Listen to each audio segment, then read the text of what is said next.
Or, la machine, lorsque Alain Turing pose donc cette problématique, est-ce que les machines peuvent penser? Alors, il est en train de s'engager dans une dynamique de transfert des capacités de réflexion, des capacités réflexives à la machine. Et à partir entre les années 1960 et 1980, on assiste donc à un développement des systèmes d'experts, c'est-à-dire l'intelligence artificielle connaît des cycles de printemps et d'hiver, c'est-à-dire l'intelligence artificielle commence véritablement à se développer. Et dans les années 2000 maintenant, on assiste donc à des avancées majeures en apprentissage automatique.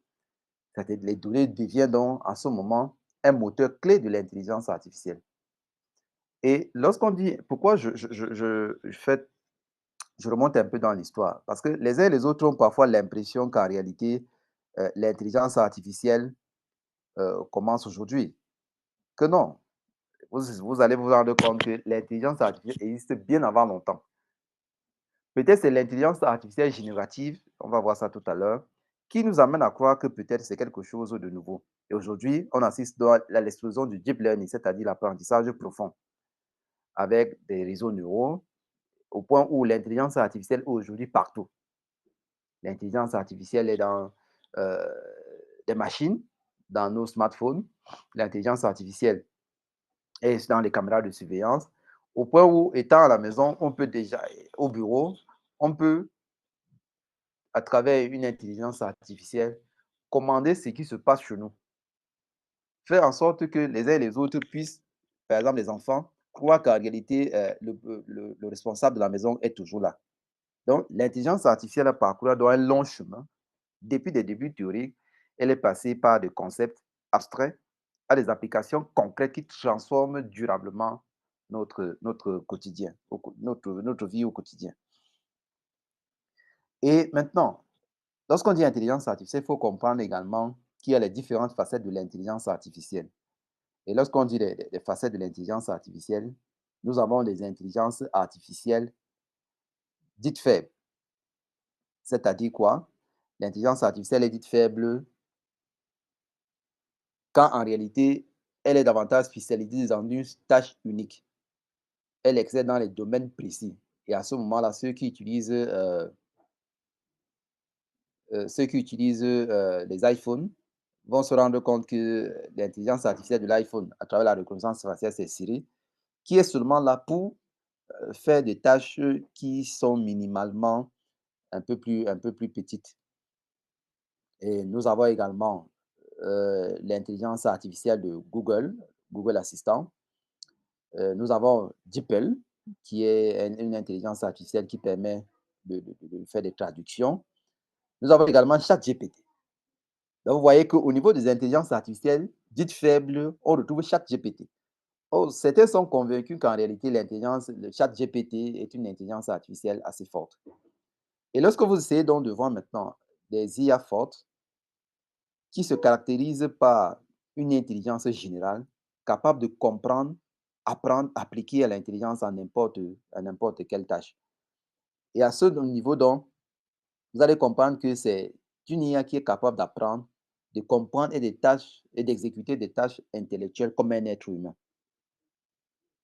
C'est-à-dire, peut réaliser des tâches multiples sans reprogrammation, peut s'adapter à de nouveaux environnements comme un être humain. Et à ce niveau-ci, on peut par exemple citer comme intelligence artificielle dite forte, Deep Blue, qui permet en réalité de concevoir un ensemble d'applications. Et également, vous allez vous rendre compte que l'IA apprend par essai et par erreur. Elle reçoit des récompenses sur des bonnes actions, comme dans les jeux vidéo. C'est la raison pour laquelle vous allez vous rendre compte que les intelligences artificielles, généralement, ont des versions. La version première, la version deuxième, ainsi de suite. Au point où l'intelligence artificielle se met elle-même au quotidien à jour. Pourquoi? Parce que l'intelligence artificielle fonctionne sur la base des données. Sans données, il n'y a pas d'intelligence artificielle. Et l'intelligence artificielle fonctionne donc sur la base des données et sur la base des algorithmes. Des algorithmes qui sont en réalité des solutions informatiques. Donc, à ce niveau, il faut comprendre que, véritablement que chaque intelligence artificielle a ses propres caractéristiques et qu'il y a des intelligences artificielles qui sont dites faibles parce qu'elles arrivent à faire des tâches un peu plus faciles à faire, pas des tâches compliquées en réalité. Maintenant, les droits de l'intelligence artificielle, comment ça marche? Comme j'ai indiqué tout à l'heure, l'intelligence artificielle apprend essentiellement des données. Pourquoi? Parce que les systèmes d'intelligence artificielle absorbent d'énormes quantités de données. Elle les utilise pour identifier des motifs et faire des prédictions. Donc, l'intelligence artificielle n'est pas aussi fameuse comme on le pense. Sans données, n'est-ce pas, l'intelligence artificielle ne peut pas fonctionner. Ce qui veut dire qu'en réalité, les gens qui introduisent donc les données, si je m'engage à dire par exemple que Thomas Sankara, par exemple, c'est un Béninois, et qu'on arrive à dire abondamment sur les plateformes numériques que c'est un Béninois, si on pose par exemple la question à ChatGPT, qui est Thomas Sankara? Thomas Sankara, ChatGPT va vous dire par exemple que Thomas Sankara, c'est un Béninois. Et lorsque ChatGPT a commencé à être utilisé, a pris de l'ampleur dans nos sociétés, lorsqu'on posait des questions à ChatGPT, je me rappelle en 2022, si ChatGPT ne disait pas qu'elle ne connaît pas. Ce n'est pas comme aujourd'hui où, dès que vous lui posez par exemple un certain nombre de questions, elle vous dit clairement que non, je ne connais pas. ChatGPT inventait parfois les réponses. Au point où vous posez la même question à ChatGPT, 3 fois, vous avez 3 versions de réponse. J'en ai expérimenté. Je lui ai posé des questions sur moi, qui est Aruna Fenjou. Et au départ, elle m'a dit clairement que je suis un activiste, je suis consultant en alphabétisation de la citoyenneté numérique et que dans le cadre de mes activités, j'ai eu à faire la prison. Alors que moi, je n'ai jamais fait de prison. Comment ça marche également? Tout à l'heure, je vous ai parlé des algorithmes et des réseaux neuronaux. Parce que les algorithmes sophistiqués guident l'apprentissage. Guident l'apprentissage, pourquoi? Parce que ce sont des solutions, il faut entendre par algorithme des solutions informatiques qui sont chargées de faire des tâches précises. Si vous prenez par exemple les réseaux sociaux, un réseau social comme Facebook, lorsque vous signalez une publication pour Facebook, à Facebook, ce ne sont pas des humains qui traitent le signalement. Ce sont des algorithmes, c'est-à-dire des solutions informatiques qui sont là pour traiter et analyser le signalement effectué. Donc, c'est la capacité de traiter et d'apprendre des données qui rend l'intelligence artificielle puissante et adaptative. La capacité de traiter et d'apprendre des données. Maintenant, pour ceux qui utilisent des versions mises à jour de ChatGPT, lorsque vous lui posez maintenant des questions, euh, elle vous dit clairement qu'elle est en train de chercher sur un ensemble de sites Internet.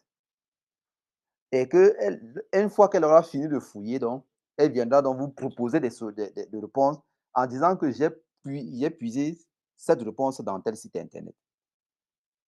Dans notre quotidien aujourd'hui, on a vu tout à l'heure l'intelligence artificielle avec les assistants vocaux comme Siri, Google Assistant, des systèmes de recommandation avec Netflix. Et les réseaux sociaux également utilisent déjà des systèmes de recommandation. Par exemple, je suis sûr, peut-être après ce webinaire, pour ceux qui sont sur Facebook, par exemple, Facebook va vous recommander Aruna Fenjo comme étant ami. L'intelligence artificielle également se retrouve avec dans des voitures autonomes, c'est-à-dire des voitures intelligentes qui se conduisent seules, qui analysent l'environnement et prennent des décisions en temps réel. L'intelligence artificielle à travers des traductions automatiques. Là, par exemple, vous avez Google Translate qui utilise l'intelligence artificielle. Or, il y a des gens qui utilisent Google Translate depuis des années, tout en ignorant qu'en réalité, Google Translate est une IA parce qu'elle arrive donc à vous proposer des traductions sur la base des éléments fournis. Donc, ces exemples montrent à quel point l'intelligence artificielle est pleinement et suffisamment intégrée dans nos vies au quotidien, au point où elle arrive donc à faciliter de nombreuses tâches quotidiennes. Raison pour laquelle aujourd'hui, l'Afrique, de façon générale, a raté la révolution, le tournant de la révolution numérique. Maintenant, si on rate encore le tournant de la révolution de l'intelligence artificielle, on aura raté énormément. Pourquoi on aura raté énormément? Parce que vous allez vous rendre compte que l'Afrique, en termes de production de données, produit moins de données. Les données sur l'Afrique, sur les pays africains, sur Internet, ne sont pas assez conséquentes comme dans d'autres pays. Au point où, regardez par exemple la matérialisation de nos rues.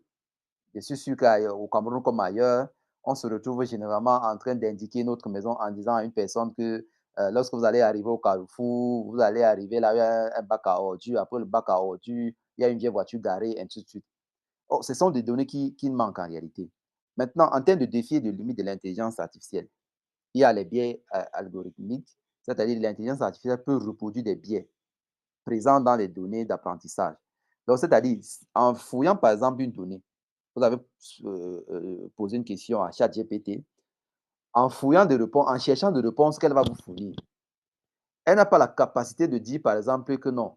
Si, par exemple, elle tombe sur des données où on dit clairement le soleil se lève à l'ouest et se couche plutôt à l'est, elle viendra également vous dire qu'en réalité, le soleil se lève à l'ouest et se couche à l'est.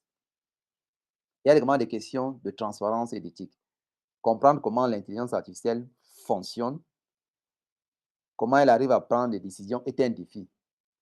Et à ce moment-là, notre éthique est convoquée. Parce que ce n'est pas parce que l'intelligence artificielle vous a dit quelque chose que effectivement vous allez croire que c'est vrai. Au point où, lorsque ChatGPT, je prends le cas de ChatGPT, lorsqu'elle a commencé à être utilisée abondamment, elle n'avait pas de limite en réalité. Vous pouvez par exemple poser des questions ou trouver par exemple les travailleurs de sexe, c'est-à-dire les prostituées dans une ville camerounaise par exemple. Elle pourra vous dire que non, dans tel endroit, vous pouvez facilement les trouver. Mais maintenant, avec des questions éthiques, lorsque vous posez la question à ChatGPT, ChatGPT va vous dire clairement que non, pour des questions éthiques, je ne peux pas vous donner des réponses. En termes de défis également, il y a l'impact sur l'emploi. Parce qu'aujourd'hui, les uns et les autres ont une certaine peur. Et cette peur se justifie. Mais sauf qu'en réalité, on ne nous dit pas suffisamment de vérité. Parce que lorsque vous prenez un pays comme l'Allemagne est la première puissance économique européenne, n'est-ce pas? Et vous allez vous rendre compte également que l'Allemagne est le pays qui utilise le plus l'intelligence artificielle, où on utilise plus de robots. Alors, on peut donc s'interroger. Comment on nous dit que... Oh, lorsque vous prenez même en termes du taux de chômage en Allemagne, le taux de chômage est plus bas qu'en France. En France, où la France utilise moins l'intelligence artificielle que l'Allemagne. Il y a également le contrôle humain, c'est-à-dire maintenir un contrôle humain significatif sur le système d'intelligence artificielle est crucial. Cela assure véritablement que l'intelligence artificielle reste au service de l'humanité, c'est-à-dire au service de l'humain. C'est pour ça que j'ai dit dans mes propos introductifs tout à l'heure que l'intelligence artificielle ne fait que ce qu'on lui demande de faire. L'intelligence artificielle n'a pas la capacité et la possibilité de prendre des initiatives. La prise des initiatives euh, reste encore quelque chose qui est fait par l'homme. Donc, l'intelligence artificielle peut utiliser pour s'amuser, pour créer des jeux, des jeux. Et à partir de ce moment-là, on peut facilement comprendre qu'aujourd'hui, l'intelligence artificielle est partout et qu'en réalité, en tant qu'utilisateur, en tant que une personne qui doit se mettre à jour, parce que si les logiciels, les machines se mettent à jour, combien de fois l'homme? Et la mise à jour de l'homme, n'est-ce pas, doit l'amener à intégrer pleinement l'intelligence artificielle dans ses activités au quotidien. Parce que si vous n'intégrez pas l'intelligence artificielle dans vos activités au quotidien, n'est-ce pas, il vous sera extrêmement difficile de faire certaines choses. Parce qu'aujourd'hui, l'intelligence artificielle nous permet de gagner en temps. Par exemple, si on a des données, par exemple, pour ceux qui font des recherches aussi bien qualitatives ou quantitatives, vous avez une masse de données. À travers l'intelligence artificielle, vous pouvez facilement euh, analyser ces données-là à travers une intelligence artificielle.